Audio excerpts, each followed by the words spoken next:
தமிழ்நாட்டில் MBBS, BDS படிப்புகளுக்கான online கலந்தாய்வு இன்று தொடங்குகிறது.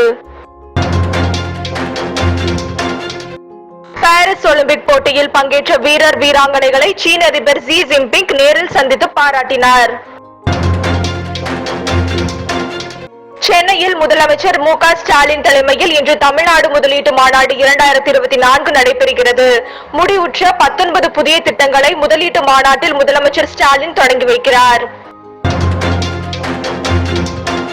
51,000 கோடி மதிப்பிலான தொழில் திட்டங்களுக்கு முதலமைச்சர் ஸ்டாலின் இன்று அடிக்கல் நாட்டுகிறார்.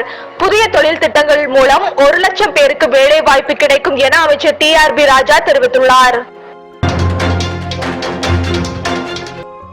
ஜம்மு காஷ்மீரில் 10 ஆண்டுகளுக்கு பிறகு நடைபெற உள்ள சட்டமன்ற தேர்தலுக்கான பாதுகாப்பு ஏற்பாடுகள் மும்முரமடைந்துள்ளது. ஜம்மு காஷ்மீருக்கு 300 கம்பெனி துணை ராணுவ படை வரவழைக்கப்பட்டு தீவிர கண்காணிப்பு பணி நடைபெறுகிறது. சட்டமன்ற தேர்தல் நடைபெற உள்ள நிலையில் ஜம்மு காஷ்மீர் செல்கிறார் ராகுல் காந்தி. தொகுதி பங்கீடு குறித்து கூட்டணி கட்சி தலைவர்களோடு ஆலோசனை நடத்த உள்ளார் ராகுல் காந்தி. தூத்துக்குடியில் அமைய உள்ள செம்கார்ப் தொழிற்சாலைக்கு முதலமைச்சர் மு.க. ஸ்டாலின் இன்று அடிக்கல் நாட்டுகிறார். சிங்கப்பூரை தலைமையிடமாக கொண்டு செம்கார்ப் இண்டஸ்ட்ரீஸ் லிமிடெட் தூத்துக்குடியில் பசுமை ஹைட்ரஜன் ஆலை அமைக்கிறது.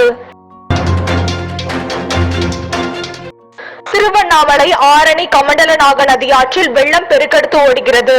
ஜவ்வாது மலைப்பகுதியில் நேற்று பெய்த மழையால் செண்பகத்தோப்பு அணையின் முழு கொள்ளளவான 57 அடியை நீர்மட்டம் எட்டியது.